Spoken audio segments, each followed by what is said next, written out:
오늘 빌립보서 2장 25절에는 빌립보 교회에 아주 중요한 세 인물이 있다고 그랬습니다. 사도 바울 목사님과 지난주에 말씀드린 영적인 아들인 디모데가 있었고, 오늘은 형제라고 표현한 에바브로디도가 있었습니다. 이 에바브로디도란 분은 빌립보 교회에서 지금 옥중에 있는 로마의 사도 바울에게 파송한 메신저입니다. 파송한 이유가 뭐냐? 사도 바울 목사님의 옥바라지를 위해서 헌금을 전달하고 가서 그를 도우라고 파송한 거죠. 그런데 그 거리가 얼마나 됐냐면 1300km입니다. 그 1300km를 와서 옥바라지를 했는데 에바브로디도가 먼저 병이 나기도 하죠. 그만큼 험한 길을 와서 그의 옥바라지를 한 젊은 청년에 가까운 사람이 에바브로디도입니다. 그 이름의 뜻은 사랑스럽다, 아름답다, 이런 뜻을 갖고 있습니다. 이름도 참 걸맞는 이름 같아요. 골로새 교회 창립자인 에바브로와는 다른 사람입니다. 비슷하지만 다르죠. 에바브로디도입니다. 이 사람은 빌립보 사람이에요. 그러니까 유대인이 아니었습니다. 빌립보 사람인데 이방인에도 불구하고 사도 바울을 위해서 파송된 신앙이 좋았던 청년, 목회자에 가까운 청년이라고 할까요? 아니면 청년 회장쯤 된다고 할까요? 아니면 안수 집사님쯤 된다고 해야 될까요? 그 정도 위치에 있었던 분이었던 것 같아요. 그를 오늘 25절에 표현하기를, 그러나 에바브로디도를 너희에게 보내는 것을 필요한 줄로 생각하노니 하면서 다시 에바브로디도를 빌립보로 다시 보내는데, 그 에바브로디도를 이렇게 표현합니다. 그는 나의 형제고 함께 수고하고 함께 군사됐고 너희 사자로 내가 쓸 것을 돕는 자다. 이 표현에 에바브로디도라는 사람의 모든 것이 나오죠. 함께 수고했다라는 것은 동역자를 말하는 거죠. 아까도 말했지만 그는 교회를 대표해서 그 먼 거리를 간 사람입니다. 또 옥중에 있는 사도 바울과 함께 거했습니다. 병이 날 만큼 애쓰면서 그를 옥바라지 했던 사람이 에바브로디도 동역자죠. 그는 군사된 자다. 그는 단지 도움만 주는 것이 아니라 믿음에 있어서도 함께 동역하면서도 군사된 단순한 심부름꾼이 아니라 믿음으로 거듭난 사람이다라는 뜻입니다. 그리고 사자다. 이것은 사도의 의미를 갖고 있고 재정을 잘 전달할 사람이다라는 의미입니다. 생각해 보세요. 헌금을 줬는데 엉뚱한 곳으로 배달 사고가 나면 안 되겠죠. 그러니까 믿음직한 사람을 보냈겠죠. 그러니까 사자다라고 표현한 것입니다. 그리고 내가 쓸 것을 돕는 자다. 제사장적인 의미와 향기로운 제물을 보냈다라고 표현되어 있는 것입니다. 근데 가장 중요한 표현이 뭐냐? 바로 형제라는 표현입니다. 여러분, 그 당시에 유대인들은 이방인들을 개라고 생각했어요. 지금도 유대인들은요, 남이 먹던 물을 안 먹습니다. 외국에 나가서도 자기 병을 들고 다녀요. 그만큼 자기는 다른 사람들과 구별된 존재라고 생각할 만큼 교만한 모습. 그러니까 공격받는 거 아니겠어요? 그러니까 유대인들이 그렇게 생각하는 이방인입니다. 에바브로디도는 이방인인데 그 이방인을 오늘 사도 바울은 뭐라고 말합니까? 형제다라고 말하는 겁니다. 오늘날 우리는 형제님, 자매님하고 쉽게 부르지만 유대인에게 있어서 이방인에게 형제다라고 생각하는 것은 굉장한 것을 뛰어넘는 겁니다. 왜냐? 자신들만 하나님의 자녀라고 생각했어요. 자신들이 할례를 받았기 때문에 할례 받지 않은 사람들은 그냥 개와 같은 존재다라고 생각했습니다. 그런데 형제가 된 거죠. 이 차이가 유대교와 기독교의 차이입니다. 같은 하나님을 믿고 있어요. 그런데 유대인들은 이방인들에 대해서 폐쇄적이에요. 배타적입니다. 하나님은 그들만의 하나님이라는 것을 암묵적으로 믿고 있습니다. 그래서 외국 사람들이 믿기 위해서 찾아오면 거부하진 않지만 절차가 복잡해요. 그 대표적인 게 할례고 세례입니다. 이 세례와 할례 문제가 그래서 이방인에게 복음을 전하는 데 가장 큰 걸림돌이죠. 초대교인들은 자기들은 유대교인이라고 생각했습니다. 기독교라는 개념을 이해하지 못했어요. 하지만 오늘날 기독교가 된 가장 차이가 바로 이것입니다. 하나님은 우리만의 하나님이 아니라 온 인류의 하나님이다라고 믿는 거죠. 그 증거가 할례 받지 않은 자도 신앙의 제자다라고 생각한 것, 그리고 그들에게도 세례를 주는 것. 그래서 이방인에게 세례 주는 것과 할례 받지 않은 사람들도 신앙인으로 받아들이는 이 예루살렘 회의가 신앙의 기점에서는 너무 중요한 일이었죠. 심지어 베드로조차도 수제자임에도 불구하고 후에 이방인들과 식사 자리를 하다가 사도 바울을 만나니까 도망치는 모습을 보여주죠.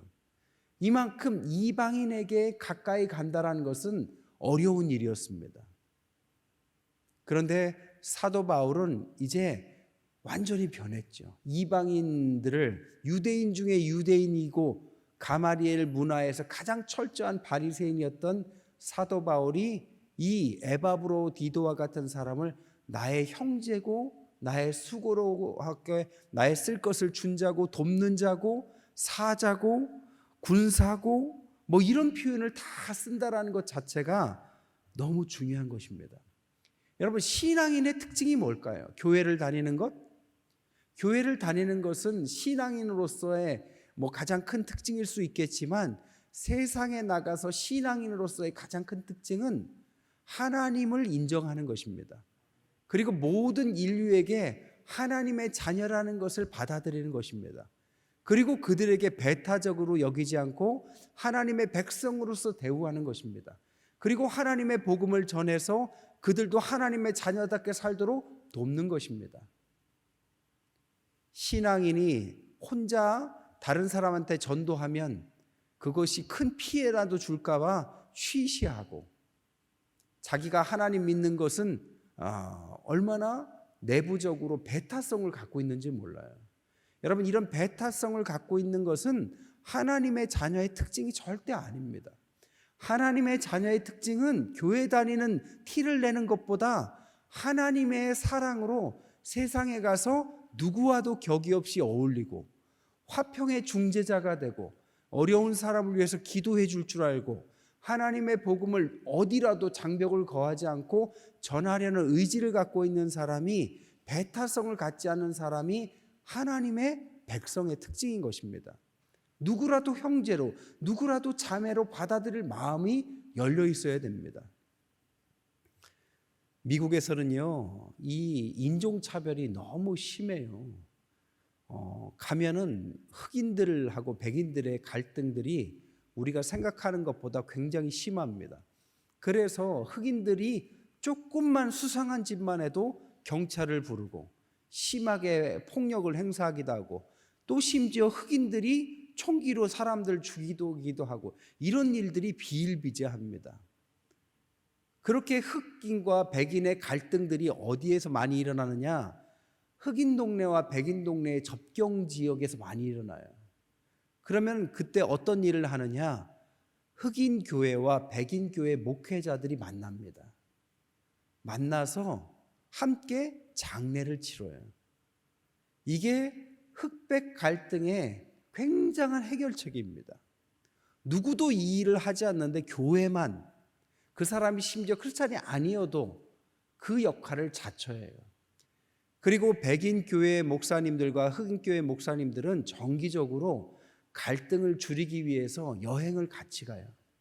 그래서 의자도, 버스의 의자도 흑인 목사님, 백인 목사님을 같이 앉힙니다. 그리고 대화를 많이 하게 해요. 그래서 백인들의 애로점, 흑인들의 애로점을 서로 교감을 하게 됩니다. 그래서 교회에 가서 백인 교회에서도 흑인들의 입장들을 얘기해주고 흑인 교회에서도 백인들의 입장들을 교회가 이야기해 줍니다. 그래서 그 거친 그 문제 많은 곳에서도 평화를 이루면서 살아갑니다. 여러분, 신앙이란 배타성을 극복하는 겁니다. 신앙인이 자꾸 선을 긋기 시작하면 내가 거룩함을 유지하기 위해서 선을 긋는다라고 생각할지 몰라도 그것은 유대인하고 똑같은 행동을 하는 것입니다. 세상에 나가면 신앙으로서 산다면 더 세상과 더 가까이 해야 됩니다. 그렇다고 해서 세상을 타협하라는 뜻은 물론 아닙니다. 하지만 세상에 나가서 누구와도 격의 없이 지내려고 하는 배탄성이 없는 마음이 중요한 신앙인의 덕목이다. 그래서 이 형제란 말이 중요한 단어입니다. 26절에 보니까 그가 너희 무리를 간절히 사모하고 자기가 병든 것을 너희가 들은 줄을 알고 심히 근심한지라. 에바브로디도가 얼마나 훌륭한 사람인지 이 구절에 다 나오죠. 간절히 사모했고 근심했습니다. 왜 근심했느냐? 자기가 사도 바울을 도와주러 왔는데 병에 걸렸어요. 다 죽다 살아났어요. 그런데 마음이 어떻냐? 나 때문에 우리 교회 빌립보 교회가 걱정할까 봐 걱정하고 있는 거예요. 걱정할까 봐 걱정한다고요. 그게 에바브로디도의 마음입니다. 자기가 병이 나서 걱정하는 게 아니라 병난 자기를 걱정할까 봐 걱정시켜서 그게 걱정이에요. 얼마나 마음이 좋은 마음이에요. 얼마나 마음이 이쁜 마음입니까? 마태복음 26장 37절, 마가복음 14장 33절에 보면 예수 그리스도의 근심이 나와요. 어떤 근심이냐? 자기가 이제 이 땅의 사명을 다 하시고 하늘로 올라가면 제자들이 어떻게 살아갈까에 대한 근심입니다. 젊은 분들이 중병에 걸려서 천국 가게 되면 가기 전에 가장 안타까운 게 뭔지 아세요? 본인이 죽는 게 걱정이 아니에요. 본인의 어린 자녀들이 걱정이에요. 나는 그냥 천국 가지만 내 자녀들은 지금 어린데 어떻게 하나? 에바브로디도가 하는 걱정이 바로 그런 걱정입니다. 자기보다 더 교회를 사랑하고 있는 거죠. 저희 교회 우리 원로 어르신들도 이렇게 대화를 많이 해보면 본인보다 교회가 더 걱정이에요. 그래서 새벽기도 안 나오시면 저한테 전화 와요. 제가 안 나온 것이 걱정이 되실까 봐 전화 드린다. 아파서 안 나가는 게 아니라 무슨 일 때문에 못 나가니까 걱정하지 마시라. 제가 어제 하루 새벽을 좀 빠졌습니다. 개인적인 이유로 어디 좀 갔다 오느라고 빠졌는데 전화가 왔어요. 무슨 일이시냐고. 그래서 저도 그런 마음이에요. 아유, 걱정시켜서 너무 죄송하다. 미리 말하고 갈 걸. 그런 마음이죠. 서로를 아끼는 마음입니다. 고린도후서 7장 10절에서 11절 한번 읽어볼게요. 고린도후서 7장 10절에서 11절.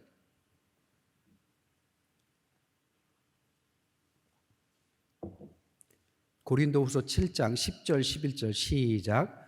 하나님의 뜻대로 하는 근심은 후회할 것이 없는 구원에 이르게 하는 회개를 이루는 것이요 세상 근심은 사망을 이루는 것이니라. 보라, 하나님의 뜻대로 하게 된 이 근심이 너희를 얼마나 간절하게 하며 얼마나 변증하게 하며 얼마나 분하게 하며 얼마나 두렵게 하며 얼마나 사모하게 하며 얼마나 열심 있게 하며 얼마나 벌하게 하였는가. 너희가 그 일에 대하여 일체 너희 자신의 깨끗함을 나타내었느니라. 아멘. 근심도요, 두 근심이 있다고 그러죠. 세상 근심이 있고 하나님의 근심이 있다고 그러죠. 신앙 때문에, 교회 때문에 하나님을 위해서 하는 걱정, 근심. 내가 너무 죄인이구나. 우리 교회가 이렇게 안 모여서 어떡하지? 예를 들면 이런 모든 걱정. 우리 찬양대가 좀 부흥해야 되는데 뭐 이런 걱정. 길이 미끄러운데 넘어지면 어떡하지?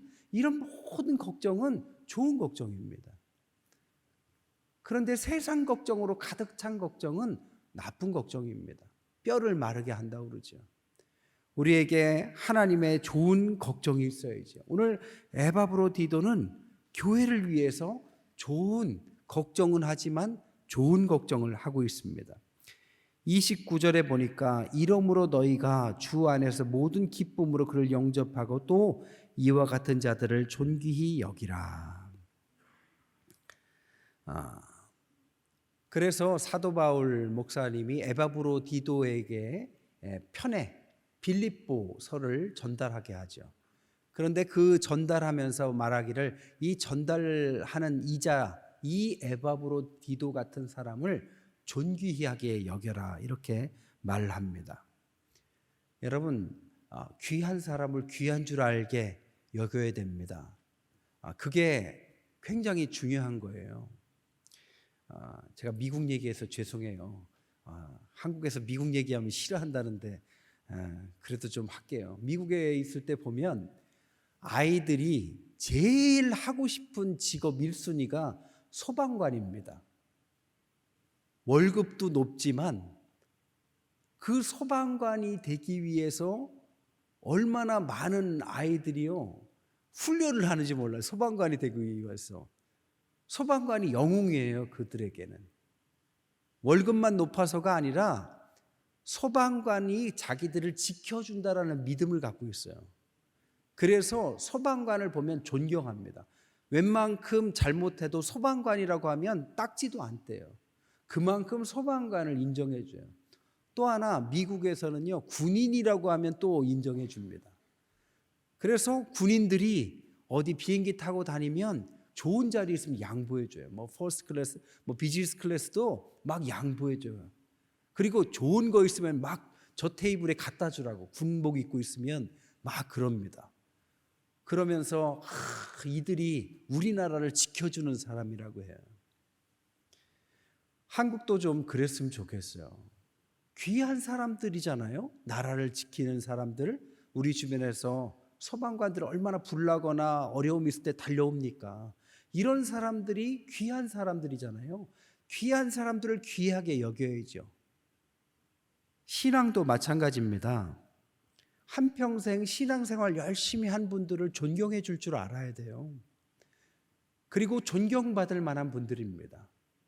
그리고 그분들이 존경받아야 여러분들도 그 길을 따라서 신앙생활 열심히 할 수 있는 거예요. 어떤 책에 보니까요, 식민지를 겪은 나라들은 어른을 존경할 줄 모른다고 그래요. 식민지가 너무 치열했기 때문에 이 어른들을 존경하는 이 문화가 끊어져 버린다고 합니다. 하지만 우리는 어른 세대도 존경하고 노력하고 애쓰신 윗세대를 인정할 줄 아는 그런 사람들이 돼야 돼. 그래야 자연스럽게 우리 후세들도 우리를 존중해 주는 그래야만 되는 것이죠.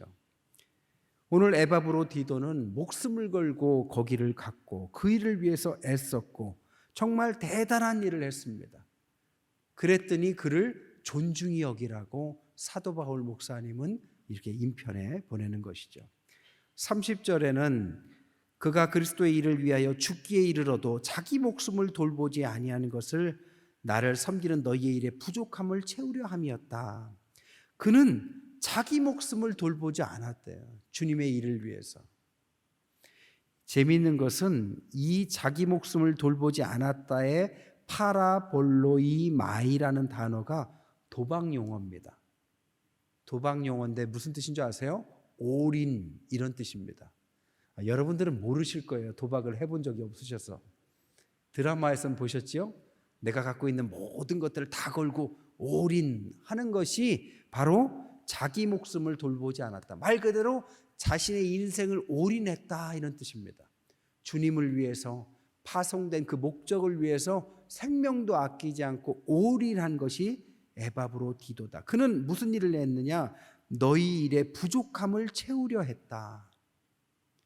그가 한 일이 대단하면서도 어찌 보면 지역적인 일일 수 있습니다.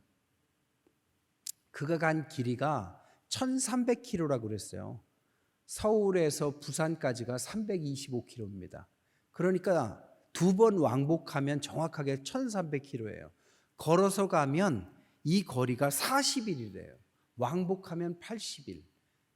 그 거친 길을 와서 그 일을 했습니다.